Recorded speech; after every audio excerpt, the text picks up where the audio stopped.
হিন্দুরা কি সত্যি বিপদের মধ্যে আছে? এইটা এই মুহূর্তে কোনো প্রশ্নই না। হিন্দুরা বিপদের মধ্যে আছে, ডেফিনেটলি বিপদের মধ্যে আছে। হিন্দুরা আজ বড় অসহায়। প্রশ্ন করুন কেন? কারণ একজন হিন্দু পরিচয়, হিন্দু নেতা হিন্দুদের সর্বনাশ করছে, আর আমরা গালি দিচ্ছি অন্য সম্প্রদায়কে, এবং তাতে বহু কুলাঙ্গার নৈতিক বিজয় খুঁজে পাচ্ছে। কাকদ্বীপে মা কালীর প্রতিমার মাথা ভেঙে নিয়ে যাওয়া এক ভয়ঙ্কর অপরাধ, কিন্তু তার চেয়েও ভয়ঙ্কর হলো পশ্চিমবঙ্গের বিরোধী দলনেতা শুভেন্দু অধিকারীর মুখ্যমন্ত্রী হওয়ার পিপাসা। তার এই আকাঙ্ক্ষা এতটাই ভয়ঙ্কর যে তিনি যে কোনো ঘটনাকে গোটা বাংলায় আগুন লাগানোর ইন্ধন হিসেবে ব্যবহার করতে বিন্দুমাত্র চিন্তা করার প্রয়োজন বোধ করেন না। তিনি তো একজন মানুষ।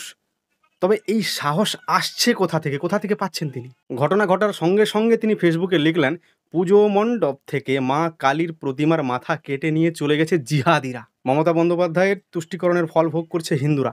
মমতা বন্দ্যোপাধ্যায়ের বিরুদ্ধে মুসলমান তোষণের অভিযোগ এরাই তোলে। অতএব অত্যন্ত সহজবোধ্য বিষয় হলো তার কাছে কোনো রকম প্রমাণ ছাড়াই এই কাজ সরাসরি মুসলমান সম্প্রদায়কে সে দায়ী করছে।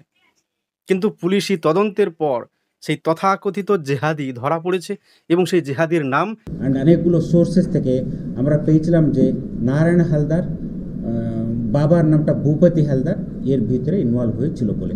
নারায়ণ হালদার বাবা ভূপতি হালদার। এখন প্রশ্ন হলো, এই নারায়ণ হালদার কোন জিহাদি সংগঠনের সঙ্গে যুক্ত আছে সেটা আমাদের ভাবি মুখ্যমন্ত্রী দায়িত্ববান বিরোধী দলনেতা শুভেন্দু অধিকারীকেই ব্যাখ্যা করতে হবে, কারণ তিনি অভিযোগ তুলেছেন এটা জিহাদিদের কাজ বলে। এই ঘটনা আরও প্রমাণ করে সন্দেশখালী, দুর্গাপুর, কাকদ্বীপ সব জায়গাতেই একটি বিশেষ রাজনৈতিক মাহল শুধুমাত্র রাজনৈতিক ফায়দা ও ক্ষমতার জন্য একটি বিশেষ সম্প্রদায়কে দোষী সাব্যস্ত করতে মরিয়া। না, মুসলমানরা যে ধোয়া তুলসী পাতা এটা আমি বলছি না। অপরাধীদের তালিকায় তাদেরও কমতি নাই, কিন্তু যেখানে তারা কোনো অপরাধ করেনি সেই জায়গায় কোন রাজনৈতিক স্বার্থে তাদের দুর্নাম করতে এই মরিয়া হয়ে পড়েছে এরা, আমি বুঝতে পারছি না। মানে এটা কোন উদারতা? এটা কি ধরনের নোংরা রাজনীতি? যে বিরোধী দলনেতা নিজের পদমর্যাদা ভুলে কোনো তথ্য প্রমাণ ছাড়াই একটি রাজ্যে শান্তি নষ্ট করতে পারেন, আগুন জ্বালাতে পারেন, তিনি এই সমাজের জন্য সত্যি বড় বিপজ্জনক।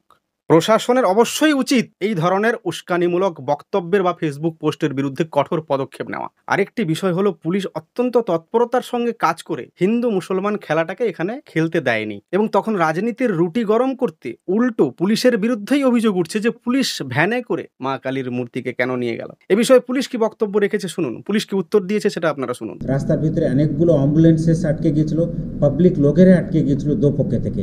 যখন আমরা ওদেরকে রিকোয়েস্ট করতে চাইছিলাম, প্রোটেস্টার্স একটু উত্তেজিত হয়েছিল, হাতে লাঠি ছিল অ্যান্ড স্টোন পেল্টিংকে শুরু করে দিয়েছিল।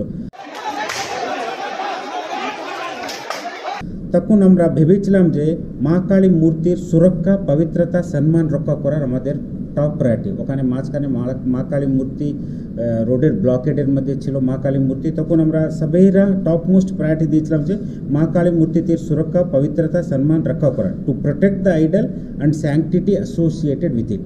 অ্যান্ড ওখানে একটা পোর্শন পুলিশকে বারবার রিকোয়েস্ট করে যাচ্ছিল যে আপনারা অবরোধটা তুলুন, আমাদের অ্যাম্বুলেন্স আটকে গিয়ে আছে, আপনারা কিছু আলাদা পোর্শনটা বলছে যে এখানে মা কালী মূর্তি রাস্তার উপরে আছে, আপনারা তাড়াতাড়ি স্যাংটিটিকে প্রোটেক্ট করুন অ্যান্ড আপনারা এর সেফ কাস্টাডি নিয়ে নিন।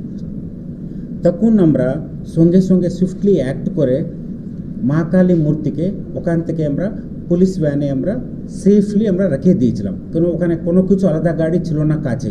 আমাদের সঠিক তথ্য জানতে হবে। হিন্দু রক্ষা করতে হলে আগে মিথ্যাবাদীদের দমন করতে হবে, তা না হলে এই রাজনৈতিক মেকি হিন্দুরাই হিন্দুদের শেষ করে ছাড়বে।